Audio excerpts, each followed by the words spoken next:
The 417 Gamers is a group of board, tabletop, and card gamers in the 417 area code. This is the podcast. Welcome to the 417 Gamer Podcast, Episode 5, The One with Your Significant Other. In this episode, Andrea and I will discuss the 4 things that we've enjoyed or are looking forward to in the 417 area. Then we will go to the Pickled Tentacle, where we'll be joined by Leeandra Ben. In the 1, we'll discuss gaming with your significant other. And then in the top 7, we're going to talk about our favorite 7 games at 2-player. But without further ado, let's get on with the 417 Gamer Podcast. Welcome to the 417 Gamer Podcast. My name is Rick. I'm Andrea. As usual, to start off these episodes, we talk about 4 things where we've either enjoyed or are looking forward to in the 417. Andrea, what is something you've enjoyed in the 417 area? Well, today we enjoyed Hogtide Barbecue in Aurora, Missouri. Oh, so delicious. We went to see some friends to play, do some recording, play some games, and they live out towards Aurora, and we hardly ever go that way. And we had the best lunch, I think, that we have had probably in quite some time. Yeah. I highly recommend them. We have had a discussion in the past about most barbecue places that we like. We either really like the barbecue or we really like the sides. And it's very rare that both the sides and the barbecue are off the charts. On par. Yeah. And they nailed it today. And it made gaming even more fun on a full belly. Yeah. It feels like a lot of the barbecue places can do one or the other well. One of our favorite places for burnt ends and ribs is City Butcher, but I don't care for their sides at all. And I've got family that like going to Whole Hog because it's right there on Campbell and Sunshine. It's really easy to get to, plus they have the north location. Barbecue's fine, but I really like their cheesy corn, and their beans are pretty good. And then Smoking Bob's is another one we like. They've got great pork belly burnt ends, and really like their regular burnt ends, but I'm not a fan of their beans. Their corn is kind of for me. Their mac and cheese, apparently I need to try. I was told that their mac and cheese is really good, so I need to try that. And then Missouri Mike's on the west side of town. I really like their sandwiches. Their meats... Every barbecue place has their signature rubs that they put on their stuff. Yeah. The spice combos, a lot of people in the area like. It's just not for me. And then their sides, their fries are good. And then what else have we had there? We've had their beans, which are fine. But that's kind of what we've ran into. A lot of places, their sides are fine. Yeah. And their barbecue is really, really good, or vice versa. But what do we have? Well, I had the chopped brisket sandwich and sweet potato fries, which it's hard to get sweet potato fries good. Crunchy on the outside, gooey in the middle. They were really nice. Perfect. And the sandwich had such a good flavor, I didn't even have to put sauce on it. I ate it just as it was and really enjoyed it. Yeah. We had, Ben and Leeandra ordered some cornbread, which we had some with honey butter. That was really good. Ben had pork rinds. It's very rare that you go to a restaurant and you can order pork rinds. At least in this area. Yeah, fresh. And they were good. Her chicken sandwich was good. You had... I had the 2 meat platter. I had the pulled pork and I had the chopped brisket. I wanted their burn-ins, but they were sold out, which happens a lot in this area. The burn-ins go first. That's just par for the course. Yeah. I got their onion rings, and I'm kind of picky on my onion rings. I love their onion rings. I smelled them coming in. You did. And when they walked by, you were like, those look like onion straws. And they're thin enough to be onion straws. But the seasoning with the breading and the onions, it was like the perfect combo for me. It was nice, crispy. You had some onion flavor. You had some good breading. The seasoning in the breading was just perfect. And I'm picky about my barbecue beans, and they were really good. They had just a little bit of spice to them, but they also had some of the barbecued meat in them, and they were kind of that sweet and smoky. It was really good. Good tea. You have a lot of places in this area that they either just so sweet that you rot your teeth out of your head before you get out of the restaurant, if you try and mix it with their unsweet is so overbrewed that it's just like bitter. But yeah, Hogtide Barbecue and just outside of Aurora. Yeah, 5 stars. Very much recommended. For me, I've got a recommendation or a thing I enjoyed, PitchForce. We talked about this in the game group a little bit. Really love Pitch Car. It's one of my top 5 games of all time. Got a lot of it. Spent a lot of money. I've got pieces to make. Big impressive tracks. Yeah. And another game that's pretty high on my list of games is Downforce by Restoration Games. In Downforce, you're betting on cars and playing cards to move the cars along. At the start, you will auction off a car. That's the car you own. And then as you're going along, you also bet on the cars when they pass the 3 betting lines. You can bet on your own car, or if it's not doing so well, you can hedge your bets and bet on somebody else. So we crashed these together. We had 6 players playing the pitch car side of it, and we had 6 players playing the downforce side of it. So the downforce players would auction off the cars that we'd be playing in pitch car. They own those cars, and through their card play, they dictated turn order of the people playing pitch car. Right. And I kind of dreamed this up more in my head of seasoned pitch car players.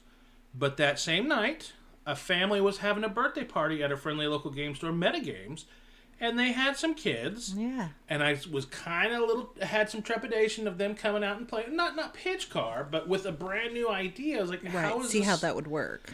So it got its crash course early, and we had 3 kids playing. We had their dad play. And then 2 other newbies from our game group that never played pitch car. So everybody was pretty much on the same experience level. Yeah. Instead of having one ringer and a whole bunch of newer players. By the end, one person had really the skills. He developed the skills after just a couple flicks to really lead the pack, which happens a lot of times in pitch car. But I thought it played very well. We had to make some rule changes on the fly. Usually in downforce, once the deck has been exhausted, the cars stall out if they haven't passed the finish line. But the track I'd made was big enough to where we needed to shuffle the deck one time. Whenever you're playing your cards, from color top to bottom, that dictated a player order. And then as you're auctioning the cars off to start, everybody gets an 8 card. And in downforce, that's how many spaces the cars move. However, in this one, whenever you played your 8 card, it acted like a nitro boost for your driver. He got 2 unimpeded flicks. Yeah. So it could happen to where your driver, if it happened, he could get 4 flicks in a row. If he was like at the end of one player's turn, you played your boost, and if the next player had him at the top of their list, maybe just sheer cards or what worked best from their hand. I didn't see that specific play, but in my head, it's like, oh, that could be really, really powerful. I saw one go 3, where somebody played, I think it was the Blue Racer, got to go, and then whoever owned the Blue Racer played their 8 card and let that go 2 more times. So you got 3 flicks unimpeded. Yeah. But went well. Everybody had a good time. I was playing on the downforce side with the cars, and that was just as much fun because you would, depending on what order the cars were in, it definitely changes what order you want to play your cards in. Yeah. And so you might have your strategy all set up, and then one card that you thought was in the lead gets left in the dust, and everybody else was out front, and then you have to change your card order. So they really meshed well together. Now, you played the downforce side on the first play, but we had enough people watching that after the kids got to play the first round, they went back to their birthday party, had their cake and all that stuff, and headed on. We still had enough of the 417 gamers that got in late that didn't get to play. So you got to move over to the pitch car side. Yeah. And you've played a couple times before, but not enough 3 or 4 times. But not enough to really practice. Right. But you did turn in kind of be in the ringer. I was not the most experienced player. No. By any means, but I did end up winning. You did. But I think that it actually came in my favor with it being a combo. I think if it had been a regular game of pitch car, I'm not sure I would have won. Yeah. Because there were more experienced players than I was. But it helped me in you were playing the downforce side. I owned your car. Yeah, and you were able to play your cards at just the right times when I would have an openings in front of me that I was able to get ahead and stay ahead. So that actually helped.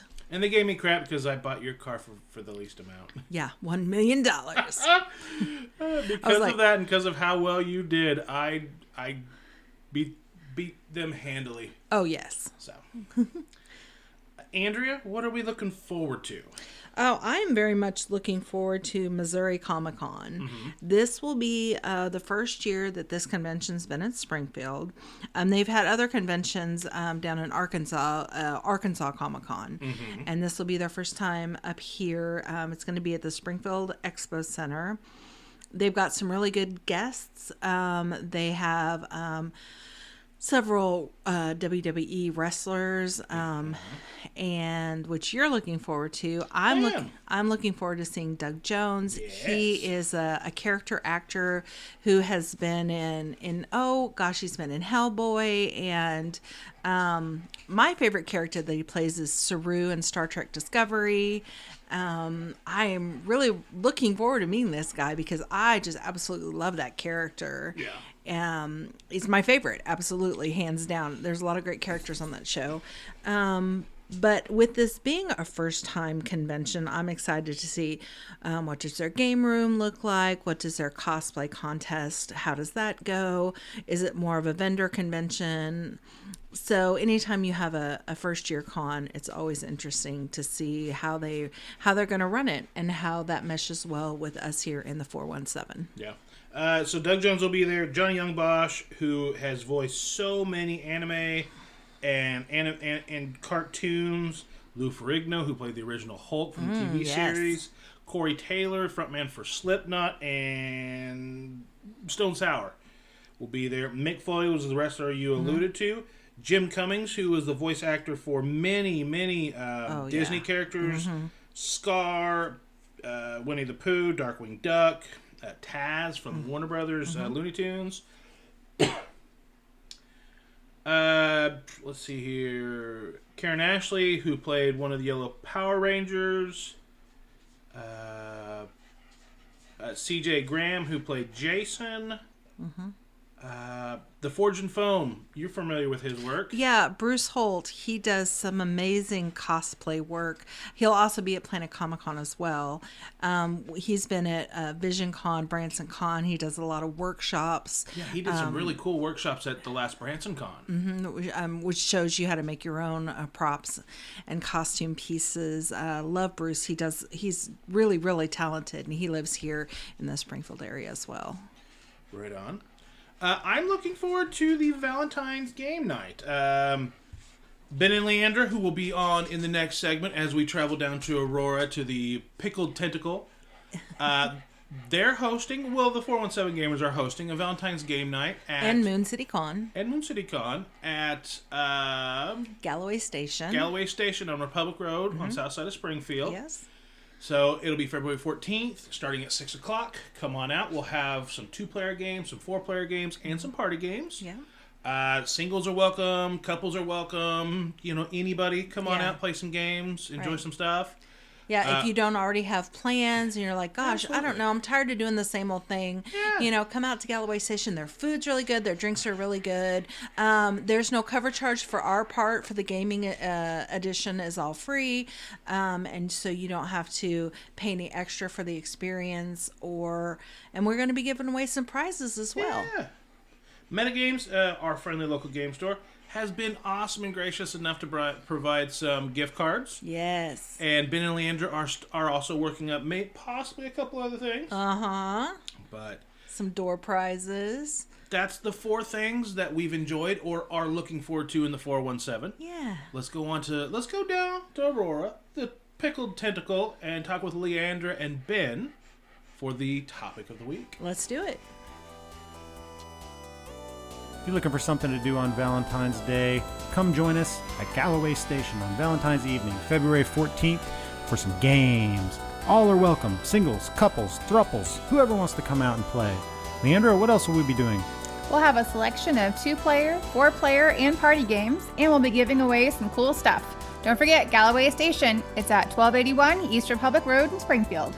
There's no cover charge, but we encourage everyone to try some of the great food and drinks that Galloway Station provides. For more information, head over to the 417Gamers Facebook page, and we'll see you there. Topic of the week. Basically what we were just talking about, right? Topic of the week is gaming with your significant other. How do you get them into the gaming mood? It's February. You're gaming with your significant other. Ben and Leeandra, you guys are both gamers. Yes. I mean, I guess not. So I feel like I'm going to share this. So Ben and I talked about our love language. It's almost Valentine's Day, right? Mm-hmm. And we figured out that his love language is just spending time together, coming out here, coming to the bar, playing a game, having a drink. And so since I figured that out, since we talked about it, like, I am way more apt to, like, even if I don't want to, like, I'm not in the mood, like, hey, let's go out and play a game, because that's his love language, and that makes him so happy just to come out and just play a game, and even if it's just a round of Magic or anything, Well, that's the current, and getting you into gaming, which is definitely something I did. I strong-armed you into gaming. Very much so. Whenever I got into it, it started with D&D, which was something you had very little, you were interested in the idea, but then you didn't care nearly as much as I did until it got to this point where you did like it a lot, and then, but the thing about D&D, though, is I only like the way you do D&D. Yeah, we played 2-player D&D, which is a very because he interesting spoils way to me, go. right? I don't do role play shit, right? And so, like, I had I'm very organized, right? So I have my binder. My binder has 3 different characters, and they all have little things. And then he wouldn't make me, like, use my imagination because I don't have one. He'd be like, so this is what you see. This, so I didn't have to be like, oh, well, I see this on the wall or whatever. Right, yeah. Like, that never happened. And so then he tried to take me somewhere else to play D&D. Yeah. And then, and it was like, actual D&D where you had to make up your own I'm awful at that. Like, awful. I'm like, I don't want to play anymore. I don't know if we're supposed to be cursing on this either, I'm so sorry. you may have to edit a bunch. But anyway. Sorry. Not a bunch, but I've got some mental notes. Okay. Sorry. No, but so it went from there, and me graduating into finding out about these, board games, actually from It going was Dungeons and Dragons and Lords of Waterdeep. Yeah, Dungeons and Dragons, and the combination, the connection with Dungeons and Dragons and into Lords of Waterdeep introduced the whole, Euro game thing. And then I found, 417Gamers, and this was, years and years ago, and opened up a whole new world, which is then a whole new thing to drop on my significant other. So it was very slow getting into that. Now, Lords of Waterdeep was an immediate hit. Like, Lee would have rather played that than D&D, so sure. it kind of took over. And then I'm like, well, if you like that, then you're going to love this and that's this and how this it and started. this. And that's how it started. And it was still a kind of a thing where I had my fix because I was able to go to the game nights more often. I would go to 2 game nights a week usually. And that was when our child was younger and there was less stuff going on. And, it just slowly progressed from there to where I was so invested that she kind of had no option other than to get on board or just separate, which some people, some couples do that. They have their complete hobbies separate from each other. I like the idea that this is something that you can't do it by yourself. All my hobbies are usually I want like a something, hobby and I'm making you do it with me. Exactly. Right. But it's come to the point now where she can say all that, but then if she's going anywhere to her family or anything, well, what's the one thing that she suggests? She suggests, let's all play games. So then she'll take these games. She likes to be the one to bring it out, but she's not as. And nowadays, I think it's more 50-50. She'll be like, "You want to play a game?" And I'm like, "Nah," which never would have happened before. Or it would always be the other way around. Now it's about 50-50. We got to catch each other on the right days. But we're much more likely, we've been doing this for so long, to know what each other likes and be able to pick a game that fixes both. Now, we are totally different in this aspect. Lee wants to play the same game over and over and over and master that game. That's me. Yes, because listen. he's very long-winded. Everyone knows this. And so when it goes to That's learning, Rick. That's Rick. when it comes to him teaching a new game, we're 30, 45 minutes in, and all I'm hearing is Charlie Brown's teacher. Wah, wah, wah, wah, wah, wah, wah. And I'm like, dude, you're wasting your breath. We just need to play, and then I'll learn as we play. Because This is a failure on your part, not mine. No, not being able to listen to rules is but not my everyone fault. learns differently. Like, and and so I don't want to spend 45 minutes learning a new game every stinking night. And I would rather play a new game, every night. a That's lot Rick, more often. that's Rick. Yeah. Yes. That's what I would rather do. So we do butt heads in that. So it's really hard for me to introduce a new game into the fold. But we have so many games now that our roster is so big of games. But this is another funny point because Lee will say that. She'll go, let's just play something I know. And I'm like, well, what are the 3 options that you're going to give me? Because those are I know that you know at least 3 or 4 games. But just because we played a game before, you can't assume that you know it. Because you didn't listen the first time I taught. You'll be like, I know this one, and then I get it out, and I'm like, all right, let's go. And she's like, what do we do? What do we do? We played through My City with Alan and Sarah, and we still have one game the left. Legacy version. Yes, the legacy variant on it. Where you're every once a month we would go play it, and we'd be on like version 8. Yeah. And the So rules we change as they played go, this though, 7 right? times previous. Yeah. But I'd have to reteach them almost from scratch on how to put a tile on the board in what order. There's like, you do this, you do this, you do this. I Okay. feel like you're talking to me right Yeah, now, and I this can is- appreciate it. Okay, how does that score? Red scores this way, blue scores this way, yellow scores this way, and the church scores this way. And I'm always like, remember, you wanted to play this because you know this one, right? You know how to do it. No, you don't. So that's why that's my argument. This It's wasn't supposed to be a let's talk about what pisses each other off podcast. yes, it Yeah, was. let's It's start exactly over. what it was. Let's start over. I thought This that is was part of- exactly what it was. It's part of gaming with your significant It other. really Also, is. It really knowing is. what's the good part of it and the bad part. Yeah. And so, like, when I know, like, he's had a rough day at work, right? And that's his love language. I'm like, Yep. let's go play a game of Magic. I won't even, like, say you want to play a game. I'm like, Magic is his favorite right now. Let's Right. go play a game of Magic. Yeah.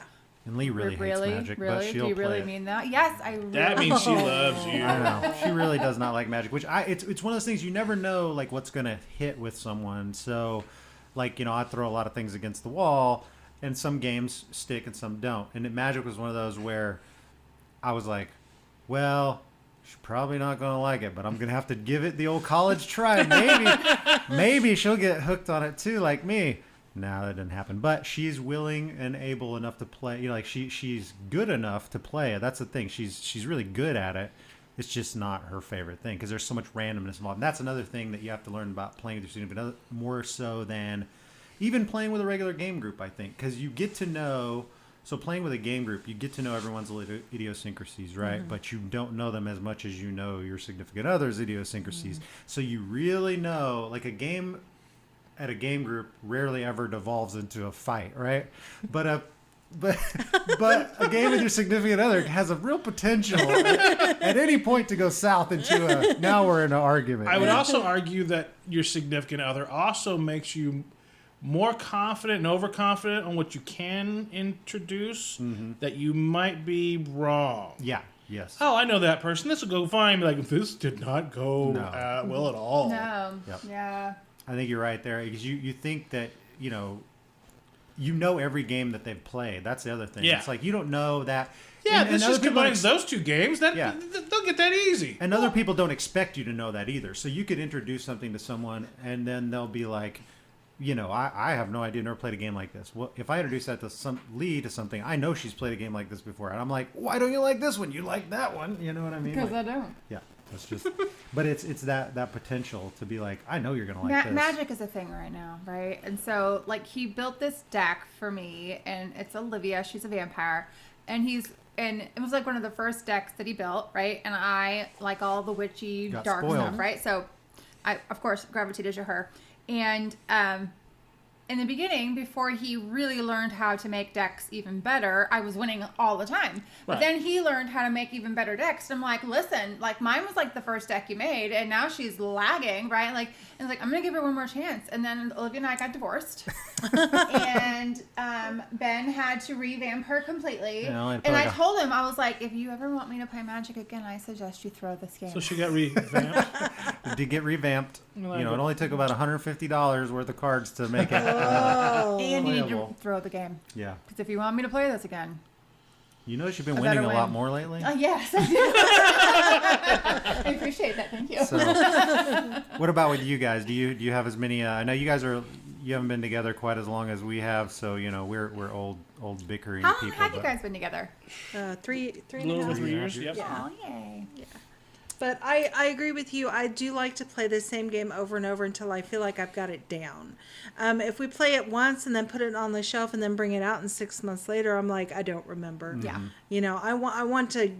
It's fresh in my mind. I remember the rules. I want to play it again. Plus, by the time we're done with the game, the first time we play it, it's probably not until the last couple rounds that I really understand what I'm doing. And then you want to play it again because now 'Cause you now have I get it. full Yeah. picture. Yeah. And then, but just like you, Ben, Rick's like, "Oh, I got a new game," and I was like, "Can we play something I already know?" You know? No. Not allowed. But he knows what I like and what I don't. Like you were talking about, and most of the ones he says you'll like this one. It's true, I do. Now, that's a lot of the bigger games we've been buying, but we have some 2 players that we'll just pull out and Agricola All Creatures Big and Small. I'm the better farmer. 7 Wonders Duel. She kicks my ass every time. I can't beat her at that. I don't know what it is. The card drafting game. What was the other one that you beat me a couple times? Beer and Bread. Yeah. Yeah, The new one from Capstone. Yeah. We played that, and she kicks my butt on that one too. For some reason, card drafting game at 2, she wins. I can't win. But if it's like worker placement at 2, I got that. Yeah. Yeah. So now, Andrea, did you play board games before you met Rick? No. So you're a new board gamer. Yeah. Nice. Absolutely. That's why he had to start me out with the family weight games. I did. That's why we have Azul again. When I first met her was when we were promoting, I think, the first Moon City Con at Game, the Gaming Arts Media Expo, and she was gaming with Mike and Summer, and he was taking them off to play like Runebound or something. Ooh. And I'm like, oh. Yeah. Like, no, he says it's fun. I'm like, He's lying. because he didn't just have the base game. He Yeah. also had like 3 expansions on there. I'm like, Yeah. that's 3 hours. Yeah. And Andrea looks at me like, she's like, nuh-uh. I said, okay. So like 4 hours later, they come back. We're We gonna go didn't get even food. finish. We didn't even finish. Yeah. We just That's what they abandoned. said. They're like, Summer's like, we're gonna go get food. You were right. Like, how right was I? She's like, we're not done. Yeah. We're Mike, not done. And it's 4 Mike just got hours. done teaching it. We're Yeah, pretty much. Sounds like Ben. Yeah. That's where I met Andrea. And like the next year, I started playing games with her, and then we started hanging out and dating. And now you've got her playing Ark Nova, which is yeah, got it to where Ark Nova's in her top 5. Yeah, there you go. Yeah, I like it. Now you're But there now. For us, it's it depends on what time of the week, what we want to play, and if we're in the mood. 'Cause a lot of times we'll just veg on the couch, watch Bob's Burgers, Yeah. or whatever show we're watching at that time. Yeah, but sometimes I'll ask you if Yeah, because I'm in the mood to play a Yep. game. it's true. I don't like the screw your opponent type of games. I don't either. Like Munchkin and Yeah. a lot of times we'll have those games and I'll have a card that's really screws your opponent and I'm like, I'm not gonna play that. It's Yeah. just too mean. It's just too many. So I either like cooperative or just we're both just doing our own thing and whoever wins. Solid Euro where you can get in each other's way, but you're not taking things from your Yeah. opponent. Yeah. Portier. Yeah, that's Leandra's. Freaking hate it. Well, Yeah. Hate it. hate that game. That's one of my favorite games, but nobody knows that. Even knows what that game is. But that's one of those things where it gets to be what that your significant other likes or dislikes. That's one of the main things I know that Lee does not like take that stuff. And if it's even like we played, what was it? Dragon Scales by Arcane Wonders. So it's a fun little. I like it. It's got a little bit of take that in it, but it's just. It's got too much take that for Lee and her sister. They both like Euros where I We can't just mess wanna with use our anything you're brains doing. and have you our know? own thing. Yeah. And then, but anytime you throw a monkey wrench into their plans, that really, and I knew as soon as we started playing them, when I started reading those cards, I was like, well, I'm gonna like this game. Neither one of these are gonna like it. We were He tried halfway to play. through, and they're like, and then I had cards that I just wouldn't play because I'm like, oh, they're gonna hate me. The sisters are So, gonna have a wrath. Half of my deck, I was just like, I'm not gonna ever play that. I'm not gonna ever play that. I'm not gonna be the Same bad with guy. Root was the same way. Toy and I hated they it hated that game. immediately. I was gonna It's say a war too- game. Yeah. Ugh. We're going on 22 years this summer, Aw. so I mean that's Congratulations. huge, That right? is huge. And something that also that we've figured out, I am a huge TV watcher. I love movies, love TV. And then when board games come out, he always makes sure to get whatever board game that comes out from a show that I've been watching. So Yeah. like, it doesn't matter what it is. Or even like Jonathan, what was that? Jonathan Strange and Mr. So he Miller, yeah. bought that, and then he was like, "Ooh, there's a show," and so then we watched the show together, and that's my love language, Yeah. right? And so then he has the game, and then we're playing the game, and that's his love language, and so Well- he's really figured out how to. We both have how to incorporate both worlds. This sounds weird since you just, well, we won't say how old you just turned, but you've recently began to read, Yes. really read. Like she reads like voraciously. You never really was a Yeah. reader before. I accidentally joined a book club, and Accidentally? it was Just chipped on the sidewalk. Oh! Hi, guys. Literally, it was an accident. October of 2021, a friend of mine from school, we've been friends for 30-something years, and she was like, do you want to be in a book club? I was like, I don't read, Laura. And she was like, And then the next day I had Ugly Love by Colleen Hoover, Amazon delivered to my house. And she's like, I'm going to be at your house in 30 days with our friend Elizabeth, and we're going to have book club.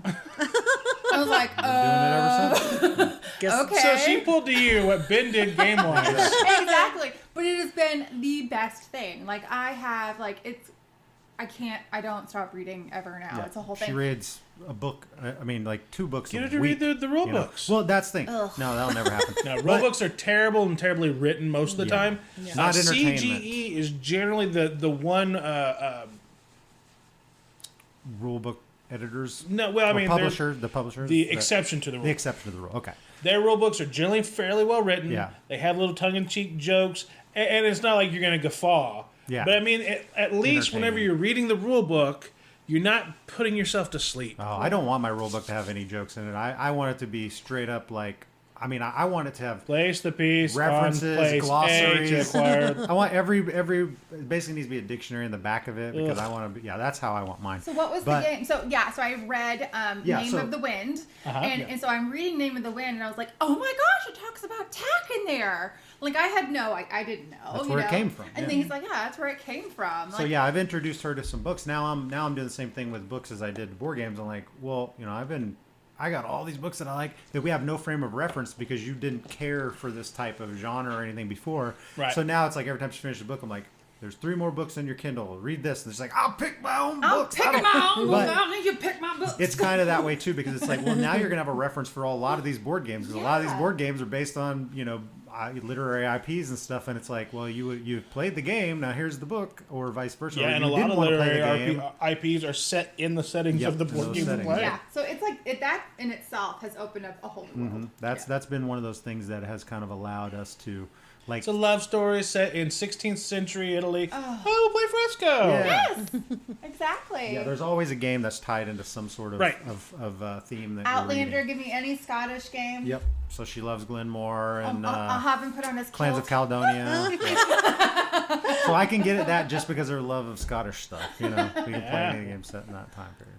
But I think what's interesting when you talk about this topic is how many people we know that do game with their significant others versus whenever I go to, let's say, a con or we have Moon City, there's a lot of solo people that show up. Whereas in our board game group, not all, but for the most part, most of the core people that have significant others game with them. Now, some to varying degrees, but there's very few people in the group that are just like, they come That's the out way and it they leave used to be. their significant others at home. You know, everybody usually games together. If not at game nights, then they game at home together, and they'll come That's to the cons changed. together. Yeah.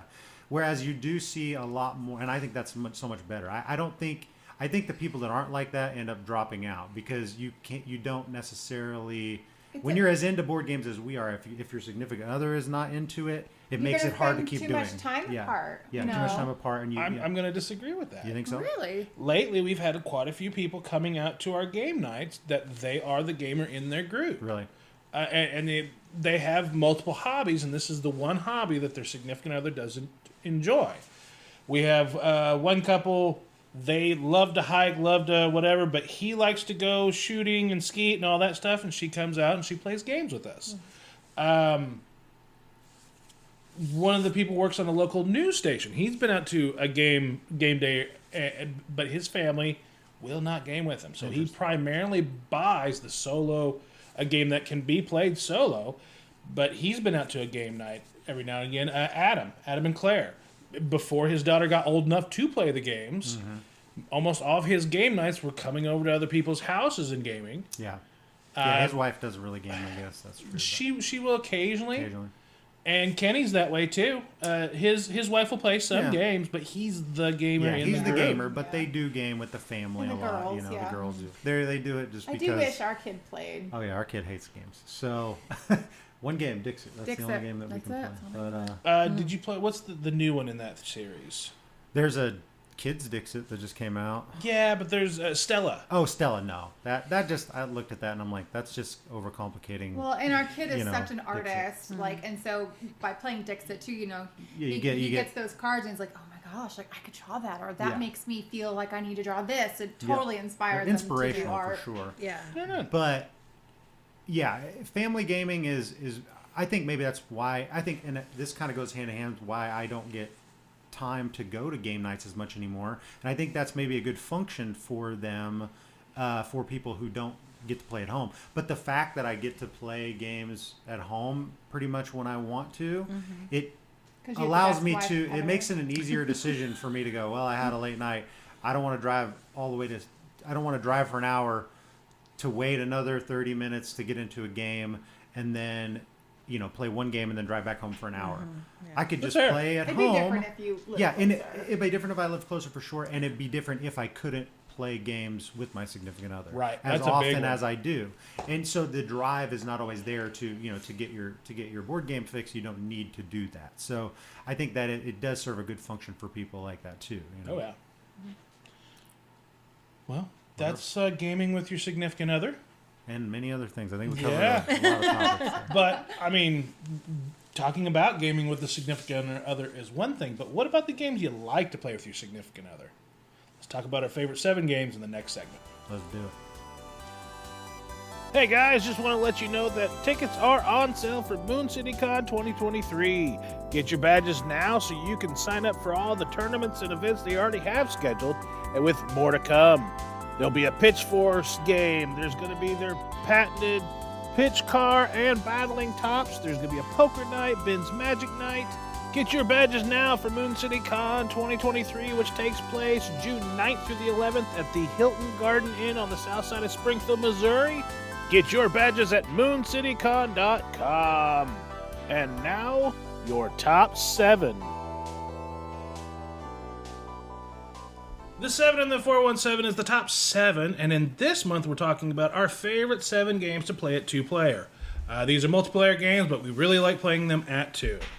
Ben and Leeandra, you guys have made a list. Andrea and I have made a list. Leeandra, you're number 7. All right. It is Fantasy Realms. Ooh. Yes, I enjoy the heck out of playing Fantasy Realms with Ben. It's one of my favorite things to do, like after work, and we just want to hang out and have an easy 2-player game. Yeah. That's like a go-to one for us. Is it? Yeah, I think it is. It's by WizKids? Yeah, WizKids. It's got that, in a 2-player, it has a, so some of these games, not being 2-player only games, it's interesting how you have to do, a 2-player variant. Mm-hmm. But it works very well in Fantasy Realms. So instead of starting with a hand of cards, you get to kind of draft your hand of cards, and then you draw one, put one back. Generally, you start out with a hand of cards, you draw one, put one back. Right. But this way, you don't start out with anything in your hand, and that's really the only change to the setup of the game. You don't have to take any cards out or anything like that, and it works really well with 2, because then you kind of get to decide what goes into that graveyard a little bit more specifically, which is I think is That's pretty interesting. Cool. Yeah. So it works really well too. And yeah, it's Leandra's. We have not played. So Marvel Remix is the retheme of that. Oh yeah, where it's fantasy realms, but in the Marvel realm. Yeah, we'll probably we have to really get like that in multiplayer. We have not played that at 2. Yeah, I wonder if it has the same. Did they change the mechanics at all? A little bit. There's some cards that flip upside down when they're paired with the right people. Oh, okay. So like Tony Stark starts as one card, but if you get enough other symbols in your hand, he flips into Iron Man. He's worth more points. Okay. Like Thor is what's his name before he's Thor? Whatever is Chris, yeah. Chris, yeah. He's Chris, everyday Chris. Yeah. Until you can get like Mjolnir and like worthy cards in your hand, and then he flips and becomes Thor. Yeah. Oh, okay. Same with Bruce Banner and the Hulk. He needs a couple toxic symbols in your hand, and then he becomes Hulk. I didn't know Thor had an alter ego. I didn't either. Yes, he does. Chris, He's a demigod, right? He's well, he right. But I mean, Thor's been wielded by many people. Oh, that's true. Beta Ray Bill was a Thor. That's true. Jane Foster was a Thor. That's true.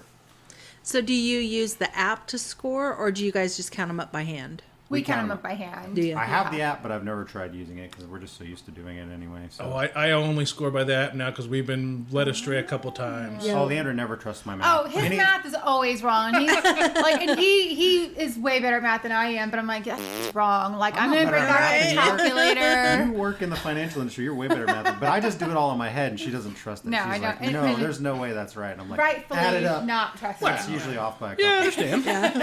Well, I always miss something. Like there's always some special combo that I didn't see, and I'm like, oh, I could have got points in the app. Like the doppelganger card. See, I don't like those. Those are the first ones that we card. throw away, like the leprechaun and the doppelganger. We're like, And the genie. forget that. That's too much But trouble. the app will go ahead and give you the best possible version of the doppelganger. With your cards, yeah. So you'd be like, oh, I think this is going to be really good, but I don't want to spend the time to math that out. Figure out which one. Yep. It goes ahead and does it for you. Well, okay. We might have to try using it Yeah. then. So I can't be trusted, obviously. Yeah. Andrea, what is our number 7? Our number 7 is Viticulture. By Stonemeyer Games. Yeah, it's not necessarily designed to be a 2-player game, but it's one of your absolute favorites. It is. And we have played it, just the two of us, just so we can get it to the table more. And it actually works out really well for just the two of us. I get a little more time to make more wine that way when it's a little 2-player. And it's a little more Like make constricting. wine or drink wine? Oh, both. Because you got to be in the spirit. Okay. Yeah. But you cover up all the spaces except for the one space for all of the action, so it becomes a little tighter, a little meaner game. But especially playing with the Tuscany board, it opens it up more. And you have a lot more options, and it makes it, I find it a more enjoyable experience that way. It's one of our favorite games, too. We've been playing it for years. One of the first games we got when we got into the hobby. But now we find that when we play a 2-player, we play it on BGA, or we have the app as well on our iPads, which is going to probably be a lot of this list. Is we have all these games that we're talking about in physical form, but when you're playing them 2-player and there is a good app implementation or online implementation, especially at 2, it's a lot easier than getting, it's worth it if you're having a game night and you're going to play 4 or 5 people to get all the pieces out. I prefer to play with the physical board, but it's so convenient to just bust out the app and play Viticulture 2-player. However, Viticulture's app isn't the greatest. No, the BGA version is much better. Yes. The app is not great. They changed the layout of the whole board and everything, so they kind of squeezed it all down into a screen size. Oh, yeah. Whereas BGA is just the board. And see, that's how we found on the mobile Terraforming Mars. Yeah. On your phone, it's a pain in the butt, but if you have a big tablet, opens it up. I'm like, oh, okay. It does. We did pass and play on our journey to South Carolina. Yeah. On our layovers, we're sitting there for an hour and a half layover. I'm like, let's play a couple games Terraforming Mars. Yeah, that's one we play on the app too, but that's one of the things I dislike when the apps change the layout of the boards and stuff. Yeah. Like the Lords of Waterdeep app is nice because it's just the game. It's just the board. Yeah. And you can zoom in and out and stuff. But when they change the complete layout for a mobile or for tablets or things, I'm just like, it doesn't feel like you're playing the same game. You're playing the same mechanics, but not the same game. So. Sure. But yeah, Viticulture is a great one. We like that one too. Yeah. It's just one of those I don't think we go to anymore as a 2-player game as much. Understood. Number 6. Ben, what is your guys' number 6? Let's see. I will tell you whenever I pull up my list again. It is Res Arcana. So Res Arcana is one of my favorite games to come out in the last couple years. It's engine building card game where if you play it without the advanced versions, basically you're just handed a deck of 8 random cards. Mm-hmm. And you're supposed to look at these cards, pick basically a leader card, and it's a wizard of some sort that combos best with these 8 cards. And it's amazing if you just play it like that, how often you can make a functional, basically, Rube Goldbergian type machine to produce points in different ways. And the game, I think that's the brilliance of the design of the game, is that it can take all these various parts and you can still make a workable thing, even randomly. Then after you've played it for a while, you can draft your cards, and that's the way we play. And then you can really start building your engine a little bit more. And sometimes it doesn't work out drafting either. You still end up with cards that nobody wants, but somebody's going to have to take. And so it has a little bit of take that Leeandra doesn't like. But well, listen, when you're trying to build up your gems and your gold, and then you take the card I'm looking for, on my very next turn I was going to be able to do it. Yeah, it's got that Splendor thing where everything's a race. So there's these places of power in the middle of the table that that are just another part of a machine to plug in things. Like if you have certain elements, certain resources, you can put them on there, and then the more of those on there, the more points you score. So you're trying to do that, and that's a race to those, kind of like Splendor, trying to get the right cards. And they'll also produce you different resources, so everybody's going, and you can kind of look at the type of resources that the other person is gathering and know what they're going for. You can hate draft. Yeah, and I try not to go for the same thing that somebody else is, but sometimes you don't know they've got, because you can get more than one of those. So just hate draft. It's just hate drafting. It's what it is. And I hate that in Splendor, but I like it in this game because I'm faster at it, I think. And this is definitely another one where I prefer to play the Board Game Arena version than breaking it all out. Yeah. There's just something about being able to sit in my pajamas in the living room with an iPad and play a game. Yep, and those also we get more games in that way. You have so many games that you don't have the setup time, you don't have to put away, and you've got all these games at your disposal, and you can sit on the couch and play them. So we get a lot more games played on there than we would if we were physically playing. What's your guys' number 6? Our number 6 is Istanbul by Rudiger Dorn by AEG Games. Istanbul is a race to the first person to get 5 or 6 rubies, depending on player count. At 2 players, it's 6 rubies. And with the expansions, it's 6 rubies flat anyway. But it's really cool because there's multiple paths to victory. You can try and go to all the little mosque tiles and get each one of those to get your ruby that way. You can go to the gem dealer and just gather money and just buy them outright. If you acquire all the slats to improve your cart fully, that gets you a gem. If you just acquire goods, you can go down to the Sultan's Palace and sell goods that way. There's multiple ways to get the rubies. It's just really cool to see which path people go to. And at 2-player, if you're both going at the same path to victory, one of you needs to figure out who's going to get there first, and the other person needs to do the other thing real quick. Differentiate, maybe possibly. Figure out your other strategy quick. Which is interesting in that game, to where it's, again, sort of like you can get an engine pathway going where it's like I go here, and then I double back, and then I go here, and then I go here, and then I pick everybody up, and then I could do that same thing again. You can get that path going, but at a certain point you're going to top out on that, and then you have to, and then you find out, oh, well, I didn't get any, because the cart spot is way up here. I disregarded that doing this little engine that got me like 3 rubies. Yeah. But now I'm starting from scratch again. Now I have to figure out how to get all the way up here to this spot on the board. Stagnated. And it slows you down. Yeah. I have that trouble. And then the other thing that's interesting is when you're using the expansion in that, and then you have that blocker. So when someone knows your path is set up, then they just throw that block there, and then boom, you don't have enough moves to get there. And yeah, it's a very interesting one. It's just, again, one that we were talking about this before. That's one of those games that we don't play at 2-player very often. We'll bust it out with 4, but we don't think about it at 2 players that much. Well, and we talked about this when we were playing Heat. I want tension in a racing game, and Heat's not giving it for me. I like the mechanics; it's an interesting game, but I want a race game because pitch car. Unless somebody's just boat racing the group, there's that tension towards the end of the game, like who's going to win. Istanbul, for the most part, unless somebody just was just let free to do their own devices and everybody else competed for the other paths, usually there's some tension coming to that last couple of rubies on who's going to win, and I love that tension. Yep, and it's also, I don't know about a 2-player as much. We have played a 2-player, but I can't remember. But I did play it about a month ago with 5 players, I think. And it was that way the whole time. It was like, I got off to a fast start, but then I did what I was talking about, stagnated, and then everybody caught up to me, and then in that last couple turns, it was like, well, can we catch Claire, or is she going to get that? And then you're like, it's Claire, so of course she did. She did get it. But. That brings us to number 5. Leandra, what is your guys' number 5? Taverns of Tiefethal. Did I say that right? I think I so. usually just say taverns because I never can pronounce the other one. No, you got it. Good job. Yeah, I love that game, and we play it board game style, not on. I don't think it's on device. anything. I have no idea, but I never win. I never win it, but it's still so much fun to play. You say that all the time. But. And this is by Wolfgang Warsch, same guy that did Quacks of Quedlinburg. Yep. Yes. And he's been on a tear, in the last several years with, very he impresses Him and John me. DeClaire lately. Yeah. He impresses me because of the varying, his games run the gamut of lightweight, family, party. He did Wavelength. He did The Game. He did, or The Mind. The Mind, He yeah. did, that. Gan Shown Clever. Yep, Clever, which is on our list as well. Those games couldn't be any, they're vastly different mechanically and even, at player counts, ideas. Like The Mind is, you can play that multiplayer, but that's basically a 2-player game. That's why Vlad Chvátil is my favorite designer. None of his games are near my top 10, but the fact that he can make a Tashkalar, then Bunny Bunny Moose Moose. Yep. And then what's the Civ game? Through the Ages? Yeah, Through the Ages. You can do Through the Ages and then code names. Yep.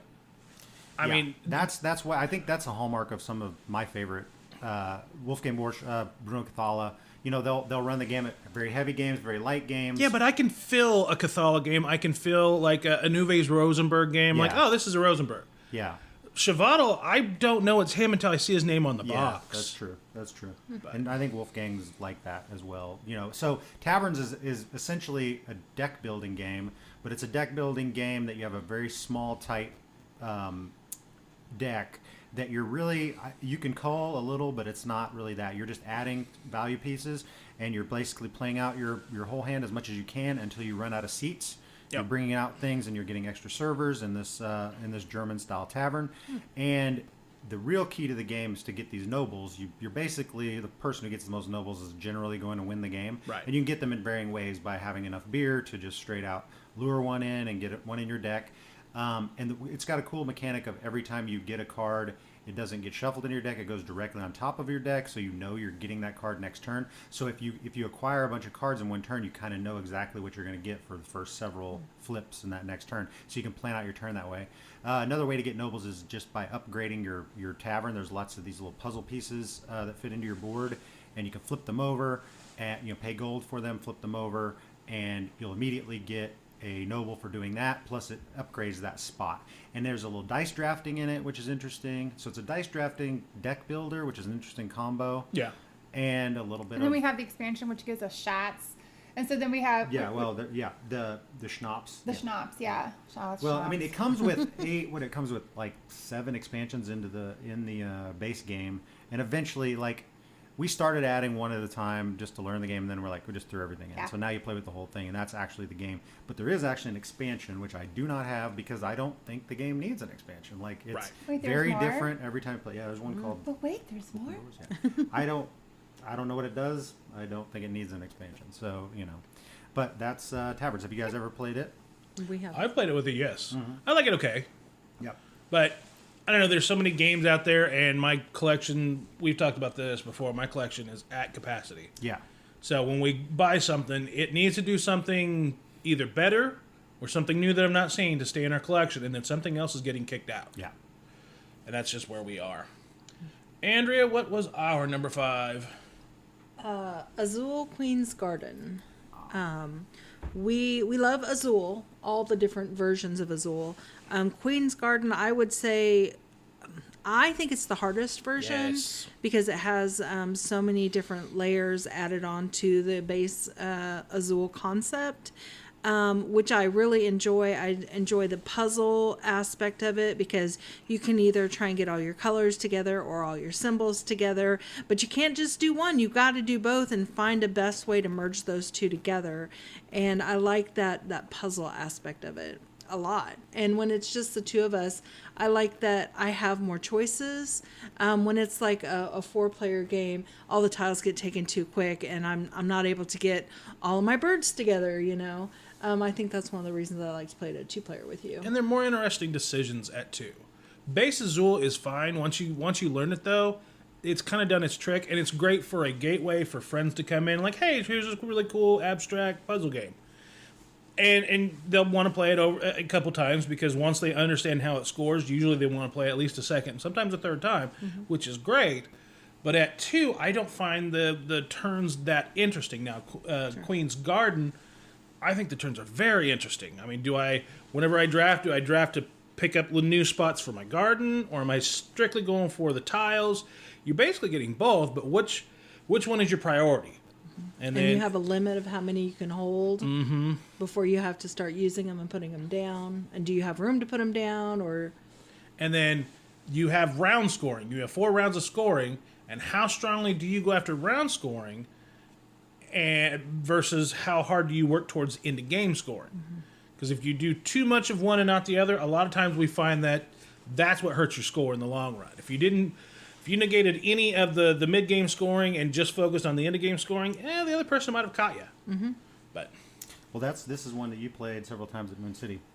It's the one you played with Kenny, I where did. he had the Kenny lost epically. It was amazing. So I haven't played this one, but I remember at the time you had said that Toya and I really liked it. She bought it immediately. My sister. Okay. Have you played it with her since?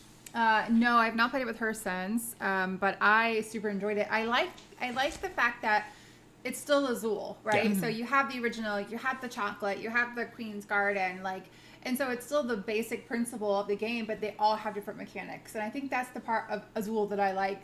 I don't think I can think of another game that's had all these different releases of different versions, but they still have the basics. What's the other one that came before Spring Pavilion? Well, there's Spring Pavilion, and there's also a Stained Glass Santra. Yes, see, we I have haven't. that one. You've We played? have that one. No, we don't. We only have the original. Oh, okay. We have. You're thinking of Sagrada. I'm thinking of Sagrada. But yeah, I have only played the original Azul and Summer Pavilion, and I liked Summer Pavilion. It just didn't seem worth a whole new game. It seemed kind of like an expansion to. That's Azul. what I felt. It was nice. It revitalized my caring about Azul, because when the first Azul came out, we played into the ground. Yeah. We did a tournament just in the 417Gamer group, and then the very first Moon City Con, we ran another tournament there. And by the time that was done, I was like, I gave my Azul to another person. And then I got another copy for the next Moon City Con we did, because either we only had the one, or maybe I had one. I've had one. I think we were thinking about doing another tournament, but we ended up not. We ended up doing something else. And then I ended up selling that second copy.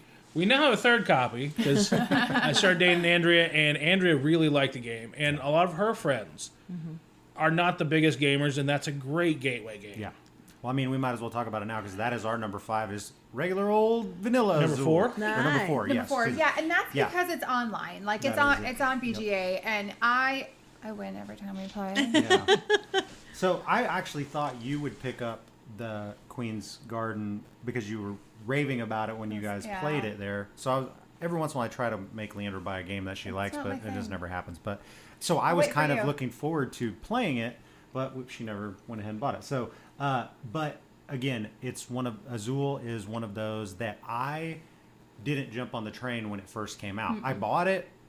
I liked it. I didn't see everyone else's love of it, I don't think, at the time. It's a little more abstract than what I was into at that time. As I have, been in gaming longer, I've taken to liking more abstract style games.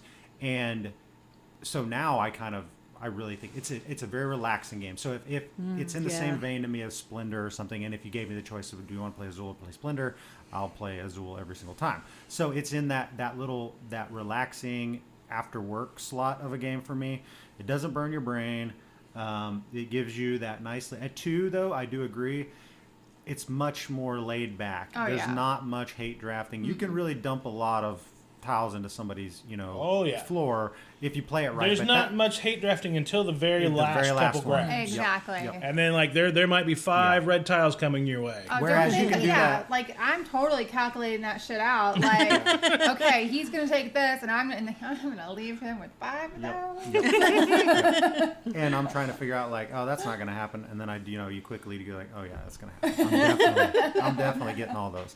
But so that's ours. I mean, I think that I kind of missed the boat when it first came along. And so therefore Lee did too, because it wasn't something I was trying to get to the table. And now it's just kind of a go-to relaxing game for us. And then there's sometimes games come out and you're not in that mode for that game. Yeah. Yep.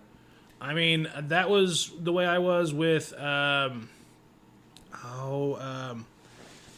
is one of the early games, the dice placement. Euphoria. Euphoria, yeah. When Euphoria came out, I learned it, and I was like, eh. And it wasn't until about 6 months later when I played it again, I'm like, oh, this is really good. That's one of those games where I got rid of my original copy because I was like, yeah, I don't see it. It's not that great. And we've gotten it since, and now every time I play it, I'm like, you kind of realize there's layers to that game that you don't see when you first play it. And it wasn't what I was wanting at that time. And I've become that way in my video games too. Yeah. Like when Red Dead Redemption 2 came out, I bought it, and I played the first hour or two. I'm like, this is not what I want. Just at that time. Yeah. But then, like, that Shredder's Revenge that came out over the summer, which was just another beat-em-up that I haven't played in since my teens. I'm like, this is exactly what I want. I want to beat somebody I even got her, Andrea, her brother, and her sister-in-law, who's like, I don't play a game. I'm like, just go to the left, tap X. Yeah. Yep. Just smack the next bad guy. Smack. So we played that for a good hour or so, just beating levels, and it was a great time. Everybody likes that game. So I feel like since they mentioned Azul, we should have updated our list, and I'm going to give a suggestion, and I can't think of the name of it. Okay. It's the one with the track on the side with the magnifying glass in the book, and then the airplanes and the boats. Lost Ruins of Arnak. Yes. Yeah, that's one what I think we that should maybe have should have been with. on our. But I mean, again, that's much more of a. Now it is available on BGA, which is good, so you can play a faster game. But again, I don't always consider those ones that have a lot of setup time and tons of pieces to be great 2-player games. But that's why they're perfect when they're online. Yeah. But that's when I think I don't think about it, even though we've played it many more times at 2 than we have, multiplayers. That is a good one to kind of throw in as an honorable mention. Did you guys play that one? No, we haven't. Oh, that's fun. Now it's really good, and it's another one of those. It's a combo of it's deck where I like and my worker deck placement. building. Yeah. It's where I like deck building. I like it as a part. We played the game. Dune game, which is similar vein, where it's deck building, some worker placement, some area control. Yeah.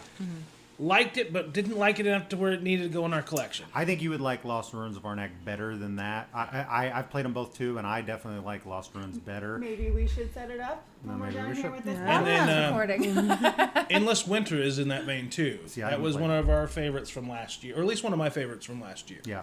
Deck builder, worker placement. Yep. But each time you play one of your cards dictates where you're playing, and there's like 4 different mini games. There's one where you're stacking little monoliths. There's another board where you're going up a sacrifice track. There's another one where you're putting out for your Ice Age people. You're putting campsites, building into villages. And that's an area control board. It was an interesting game, but I still don't know that it was good enough to come into my collection because I don't know that I would get it played. That's another factor in our collection at this point. We're still on number 4. Okay. So Andrea, my number 4 is Wingspan. This is designed by Elizabeth Hargrave, published by Stonemaier Games. This one we like getting out, and our front room where we have our game room, there's that big 3-pane window where we can just look out, and we've got a bird feeder right outside. Perfect. It's really nice whenever it's rainy or snowy that we have nice scenery when we game there. Wingspan is just a really easy card drafting, little engine building game. It was one of the early middle lightweight games that Andrea played. Yeah. I still remember the first time I played it because all of the bird cards I was reading, bird cards, and of course the experienced gamers, they're just looking at the point values on the cards. That's all they see. I'm like, these cards are cool. So have you guys tried the Asia expansion with the 2-player version? We have the other 2 expansions, Oceania and European. European, yep. We've tried the Nectar resource. It's interesting. I don't know that it's amazing by any means. That's the one. And I don't know that it needed a sixth player to the game, but that's the one that we skipped. I didn't buy that one because I did not want another resource, and I had heard that it wasn't really necessary and didn't add that much to the game. So there is a variant that I didn't read about, to where you just let the one single player token is on opposite sides of the table and just kind of moves around. Yeah. So you take turns quicker. So you add the sixth player, but it actually cuts down a little bit on your time. Interesting. Because you have two people taking their turn simultaneously, and you keep on just going around. Yeah. Okay, that would be interesting. So. And when I poo-pooed it work? at 6, I watched some people play it at 6. I'm like, what are you guys doing? I'm like, no, with the 6, this is a variant, and you play it this way. I'm like, interesting. oh, okay. So you just have to really pay attention to the cards that trigger when other people do things, whenever they play things. Now and I had that on our list, and I don't know, I messed with the list a little bit. Yeah, I had it with the Asia expansion specifically. I think that was on my 2-player specific games, because I do like Wingspan with any combination of expansions at 2. I think Wingspan as a whole is a game that should be played with the less people the better, honestly. Like 3 to 4 is max, because the time, like you were talking about, I didn't never heard that variant, but I played it many times with 5 players, and it gets to where you've got a good 5 minutes between your turns at least, and just someone gets a really good engine going, and they've got their row filled up, and then they're doing this, they're doing this, bird eats, and this bird eats, and this bird eats, and then everybody gets this, and everybody gets to re-roll the bird feeder again and again and again, and that happens over and over and over. So every time you get to that person's turn, 5 minutes are going to go by. Well, see, and I treat it similar to Viticulture. Once we get past 4, everybody needs to know the game. Yep. At 4 or less, a newer person is welcome. But once we get to 5 or more, A, you need to know the game, and B, I need to know the parties in the game. Yes. Because I love our game group, but there are some people that if you match certain personalities together, they slow each other down. Oh, yeah. And you have a 2-hour game turns into a 3-hour game. And it turns one of my favorite games into one of my most hated games at that point, and I don't want that. I think you guys would like the Asia expansion, because it basically doesn't change the gameplay at all. All it does is give you a different board, a different round scoring board that has to do with this little area control board that everybody gets. And so whenever you place a bird into a spot, you get to remove one of those tokens, place it on this little area control board, and then you get an immediate bonus right there. But all your round bonuses only have to do with what's going on this board. So you don't have to specifically go after certain birds except for your in-game scoring cards, your bonus cards. So you can focus more on your bonus cards and less on the round scoring, because you're going to be, then the round scoring becomes, how do I maximize it on this little area control board? So it changes that strategy of the game. What were you going to say? I was going to ask, have I ever told you guys about him switching out the eggs on Wingspan for me, and he replaced them with the mini Cadbury eggs? Because they're my favorite, right? Yeah, and they look great. exactly the same. And so we're playing Wingspan with mini Cadbury eggs, and then I'm just eating my points. He's like, "You're eating your points." Yeah, I didn't let her replace them. It's like, you can have them, you can eat them, but they're gone. Once you eat them, they're gone. So. Brings us to number 3. Leandra, what's your guys' number 3? Clever, all the versions. Ooh. Yes, I love Clever. I actually just went to Connecticut to visit my family up there, and I brought that with me, and they loved it. I had to play for everybody for the first round or 2, but after that, it's just a fun, easy game. You can put it in my purse, take it to the bar, whatever we're doing. I think that's probably your number 2 go-to, if not number 1, for between me, Fantasy Realms yes. and Clever. And we haven't played Cubed yet, but we've got all the other versions, I believe. And I prefer, I think it's Twice as Clever. I think that's my favorite one. I just like that sheet the most, but it's just a fantastic, roll and write that does exactly what you want, but it's got that combo potential. What I think is funny about that game is because I think you play it on the app a lot, right, Rick? Or you used to. And so I started playing it on the app. So you guys you'll get these amazing scores, and I'll get over 300 once in a great while. Right. But that's on the app. I never score that well on paper for some reason. The physical version, it's really good. Yeah, it's the physical version. I'm always just it can be wildly different. You might score 100 points. You might score 200 points. Because the app not only has the base game, but it has the alternate scoring board Yep. for each of the games. Then you got to So pay for those. Yeah, that's pretty clever, and then that's pretty clever too. Okay. And then twice as clever too. Oh Yep. my. 3 times as clever too. Now I don't care for the clever cubed. Yeah, I haven't tried that I one. don't like how it scores. It's the choices and the combos aren't as interesting to me as the first 2. Yeah. But yeah, I think it's good. Yeah, clever's great. It's one of those also on your phone. If you have it, play a solo game in 5 minutes. Oh, it's so quick. Yeah, And it's satisfying too. yeah. Number 3, Andrea. What is our number 3? Our number 3, we've already talked about Splendor. Okay. My specific favorite version of Splendor is the Marvel Splendor. If you guys haven't played it, I highly recommend it because. Is it on Yeah, the we shelf played right there? it. Yeah. Right underneath Corinth. I've always been a big Marvel fan, so it's perfect. I would play it. Rick wants to know all the time, what do you feel like playing? Marvel Splendor. Oh, we just played it. I'm like, I know, and you won, so now I want to play it again so I can Exactly. win.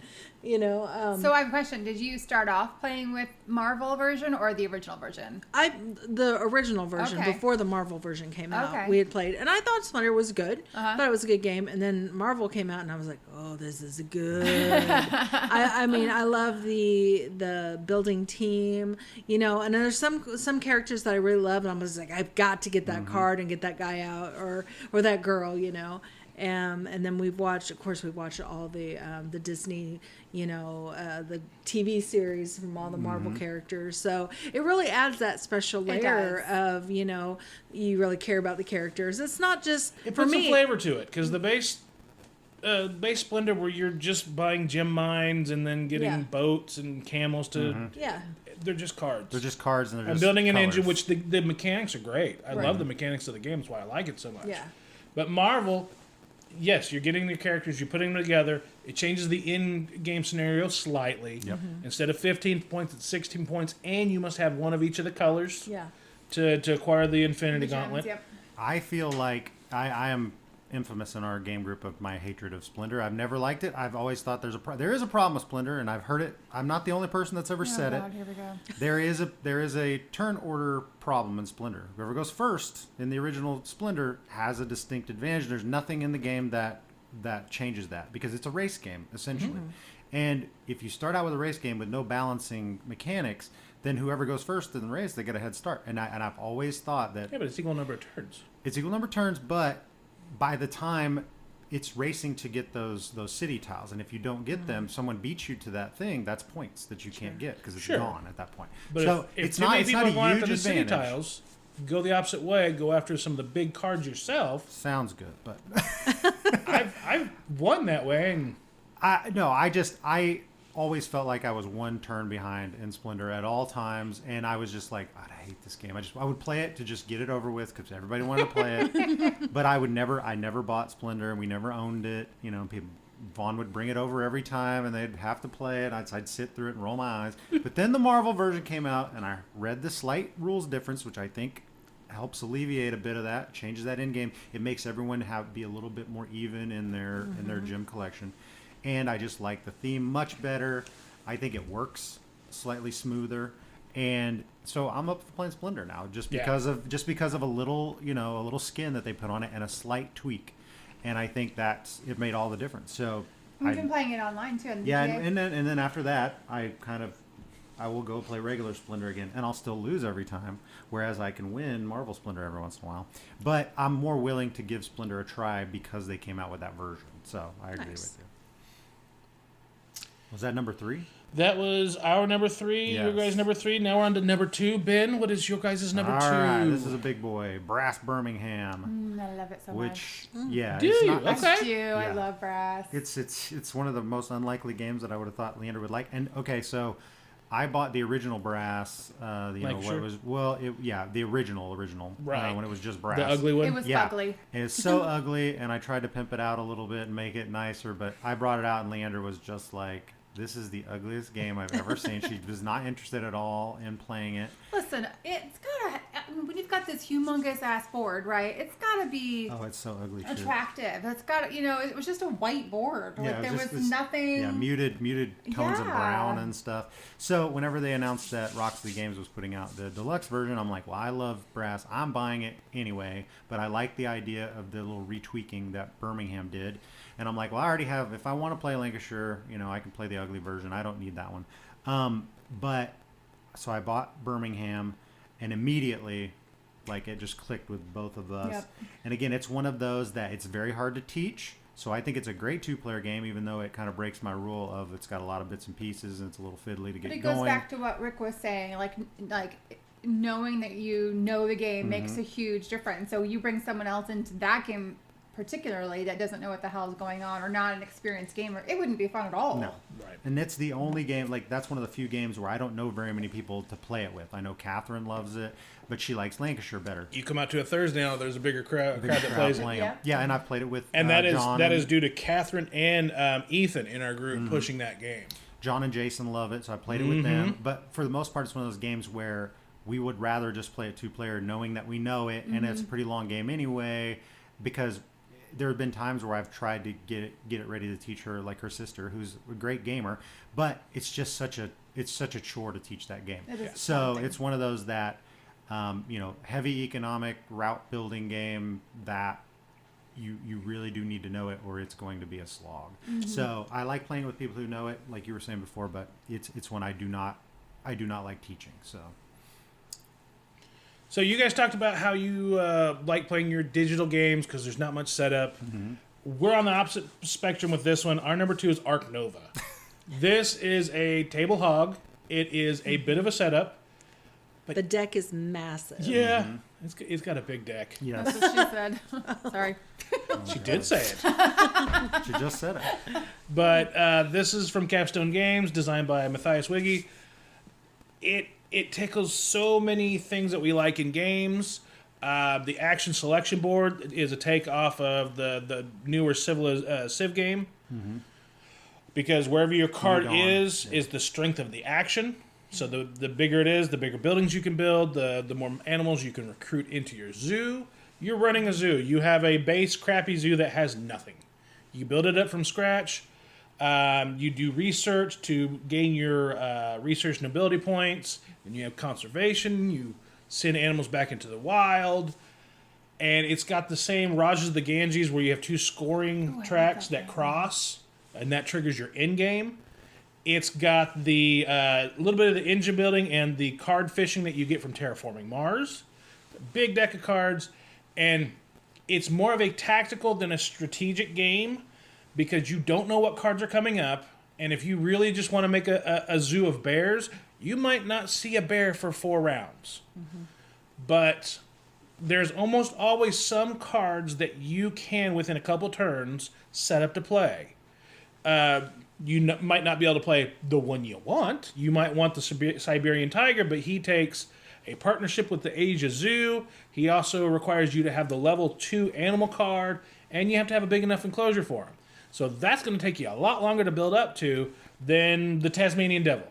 Tasmanian Devil needs like a little 1 or 2 enclosure, and if you get the Australia partnership, he's $3 cheaper, but you don't necessarily need it. This is one that we both asked the other one, like, are you up for an Ark Nova? And this is going to be a 2-hour game for us. Yeah, we can't play it all the time just because it does take a while. It takes a couple hours to play, but we're always both up for it. And I like playing it a 2-player because when you get like a 4-player game, it's going to take a long time. Yeah, this is when we play at 2 and 3 is about our max. Wow. I played it one time at Moon City last year, and it was not the greatest experience because it was late at night. We started at like 1. We were up till 5 in the morning playing that game, and it was one of those where the other 2 people had played it a couple of times. I had never played it, and another person had played it, and he was very good at it. It was like his favorite new game, but he basically was able to, like, if it wasn't for him, I don't think I would have grasped that game. And my last several turns, he was just like, what you want to do is you want to do this and this and this. And I'm like, all right, I'm going to do that because I have no clue. It's one of those that it didn't sink in for me because it was so late and so kind of like, and it gave me some good tingles of Terraforming Mars.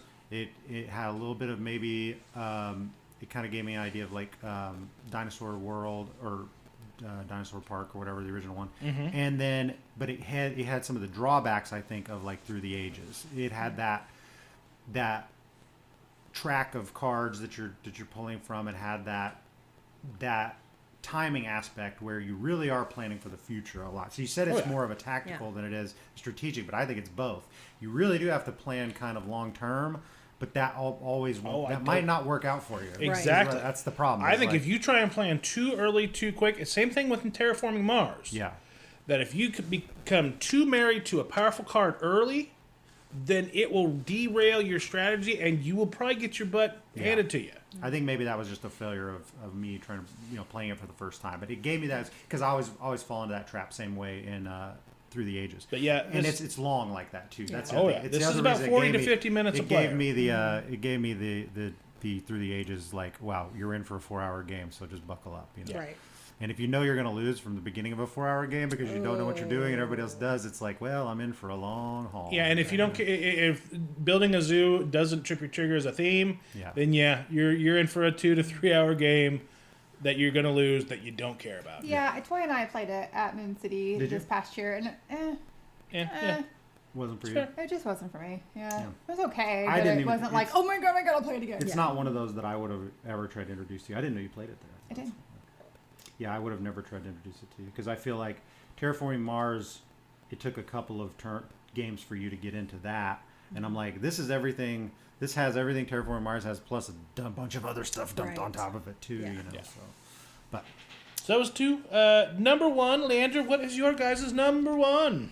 Quacks. Yeah. I love that game. I am a sucker for anything witchy themed. It doesn't matter. Books, board games, movies, it doesn't matter. Yeah.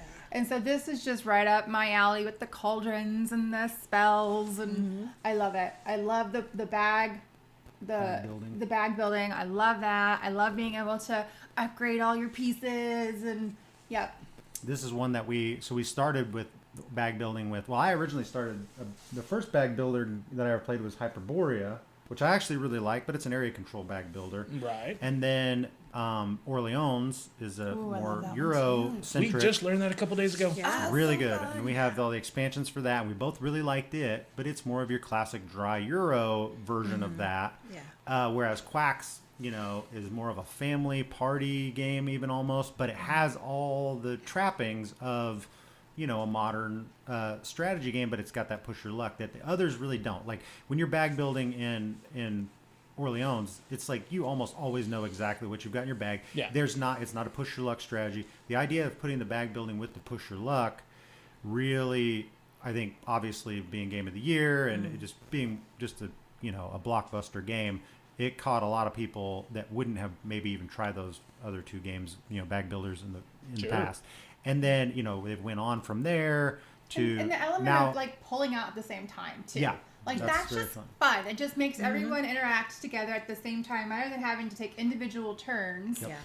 And that's something a lot of games don't incorporate, so that was something very new. Because you look at a game with 9 rounds and you're like, wow, that's going to take a while. It doesn't. No. Very fast, yeah. But I do like that last round where it's really cerebral and everybody's pulling at the same time. Yes. That game of chicken. Yep. The pressure luck's already fun. Yep. But then that game of chicken at the end, the only way I'm going to beat you is I have to outlast you and then not blow up. Yep. Right.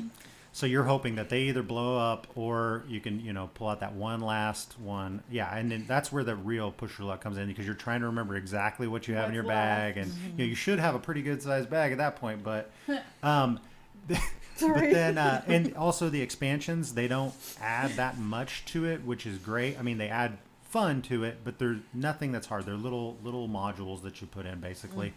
And we've got all the upgraded chips and everything, of course, because you have to. With that game, I don't know how anybody would play with the cardboard. It's so nice to play with the chunky ones, but I know. Don't you have them in like no. coin protectors or anything? No.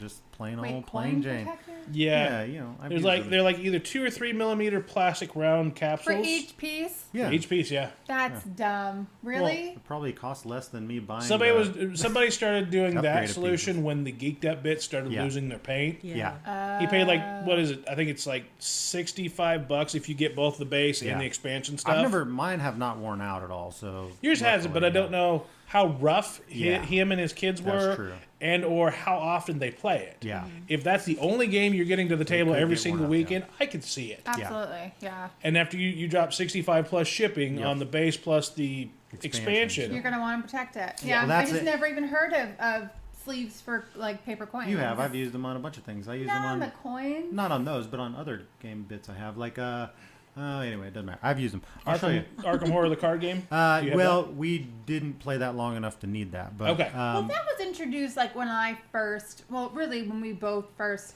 got into board Yeah. games. I I think didn't we like that should one. try it again. I don't know. I do. didn't Like like that it was that we much. were such virgin newbies at board games when we started that Yeah. when we tried to play that game. it's got bad pusher luck, I think, though. It does. It's not fun pusher luck. It's dread. I mean, it does what it's supposed to Like- do. It's supposed to scare you, and that's what it does. I'm like, I don't want to pull anything out of the wanna bags. play. It's bad. I don't want a tentacle. But yeah, Quacks is just enough has been said about it because it's obviously everybody knows it, but it's one of those steamroller games where they'll just keep. Now there's My First Quacks, and there's a kids version which is already pretty kid friendly. Yeah. But it's just one of those games that comes out like an Azul or something where it just became a franchise all its own. So Andrea, our number one. Our number one, we've talked about it, Terraforming Mars. Yes. This was the first game that I ever downloaded as an app to play on my phone. And my first board game was a 6-player with all the expansions, and I was like, struggling. I was like, could barely keep my head above water. I was like, I don't know if I like this game. But we started playing it 2-player, mostly so Rick could teach me. And then we really enjoyed it at 2 players, and we're like, I want to play that again. And then it became one of our, what do you want to play? Oh, let's play Terraforming Mars. It's another one that has a little bit of a setup, but the physical drafting the cards back and forth. Yeah. I mean, yeah, there's a little bit of hate drafting, or there's like, oh, they're not dropping that on me. Yeah. I can't afford to play this, but they're not getting this card. Yep. Very fun game. I really like the engine building in it. And I like playing it 2-player. We played it at 2-player so much now that when we do play it as a 4-player, I was like, oh, I don't like this because I don't get to do half the stuff that I would get to do. I've in a seen you 2-player guys game. get into some long 5-player games of that too, and I'm always like, I'm glad I didn't get in on that. 'Cause, yeah, I try not to get into fives. Yeah. it's such a long game when you get to that point. And it brings up one of the highlights, what you said, which there's so much to do anyway, and on a 2-player game you're not waiting all that time to do it, and you don't care as much about what other people are doing. That's the one thing about that game is when you get 5 players, you have to watch everyone so closely because you could be trying to do exactly the same thing. And Right. We have a game group of 5. It's Yeah. us and my sister and our 2 friends, Brian and Luke, and it's like, what game did we play that was only supposed to take an hour and a half, and it took all 3 of our hours. games take 4 to 5 hours with them because it's so much interruption and everything. But yeah, that's And a drinking. very much a Eating. hallmark of a 5-player game night for me anyway. It's like, well, we're gonna play one game. We're gonna play That's one it. game, let's There's make it a no good way one. we're getting any more than one game in. So, but Terraforming Mars, we've got the I think I only have one expansion, which is Prelude, and I have I have one other one, but it's just the extra board. The Hellas and Hellas and Elysium. Yeah. Yes. But I did get the 3D printed, pieces and everything, and we haven't played with it since. I played it solo just to try them out, But it's one of those where the app has kind of taken over because it's like, I'd love to get out here and set it up every time, but also I don't have an hour to get everything out of this box and get everything set up. Whenever it's like, if I get her to And I agree think to that's play what the Terraforming 3D Mars, bits I'm did like, to it. Yeah, I think they did. You got to be nicer. You got to be more dainty Yeah. because Yep. I don't know how many people in the group have the 3D bits and have lost trees or other pieces that break afraid to off. lose 'em. Yeah. And we're not just saying being rough. You're, being just regular board game components. You're treating them as, Just storing it, probably. and then the is tree what it just is. gets scared, breaks off, and runs away. They're beautiful. Yeah, you know? it looks so cool. That's the one thing about playing it physically is that if you have those 3D bits, it just makes such a cool board. Whereas otherwise, the board is kind of plain and boring, you know, and it's and the cards don't. The one thing I wish they had done when they redid it was I wish they had done a more Ark Nova. Ark Nova has a little bit of that, but it has a lot more original art. I wish that Terraforming Mars had all original art, you know, on the cards. Ark I don't Nova like the pictures. reminds me art-wise of those little zoo books you would get in like elementary school. Yeah. The way that the animals would look in them. That's how Ark Nova looks to me. Yeah. I think it's a better package all Terraforming around. Mars looks like your middle school science book. It does. It does. Which makes me laugh. And I'm fine with that. But to be such a blockbuster game, again, where it's basically a franchise that makes that company a bunch of money. Oh, I know. So why does he have to? That's true. But the fact that I think it was put together on a shoestring budget and then it was this giant success. Right. I am hoping that someday there's a deluxe, at least card replacement for like with all original art and stuff. And eventually they'll run out of ideas for Kickstarters for it, so they'll do something like that, I think. But, Maybe. But because it's really a mixed bag presentation wise, Yeah. and for a game that then they put out the beautiful 3D pieces and everything, and you're still got photoshopped artwork on the on the. Well, you guys, like I said, you might try the app. We played it on the iPad while we were traveling, and it was Pass and really, play. you know, it was really worked We out played 3-player, too. fantastically, actually. After we played 2-player, we put a third just Put a bomb medium in there. dummy The player AI in there. The AI. And we both beat him one round. The next round, he boat raced both of us. Yeah. So I think we were competing on the same strategy, and he went somewhere else. And yellow just kicked the crap out of red and blue. We've got that on our iPads too, and we'll be playing bed, and then it'll just be like, because you know turns can Let's go take to a bed little early. while. What are you going to do? Terraform. That's what the kids are calling it nowadays. And But yeah, we'd be falling asleep. So the problem is, so you really get into like taking your turn, and then you're like, I'm done, finish turn, and then you look over and you're like, wake up, it's your turn. Take your turn. or sometimes what he'll am be I out doing? here in the bar and yeah. I'll be in bed and like I'll get a message, are you asleep? Yeah, because I'll be out here playing. I'll be like, it's been your turn for like 3 minutes. Are we done with this or what? The crickets. Well, that was the top 7 games that you like to play at 2 players. It was a hard list to make, and it really was. Thank you very much. Thank you. Thank you. And we'll see you guys next time. Goodbye. Bye. Later.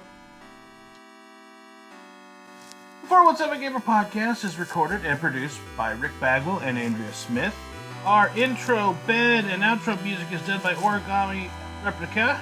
For show notes, head on over to our Facebook page at facebook.com/Hobby Gaming Network. We want to say thank you to Ben and Leeandra Ennis for coming on.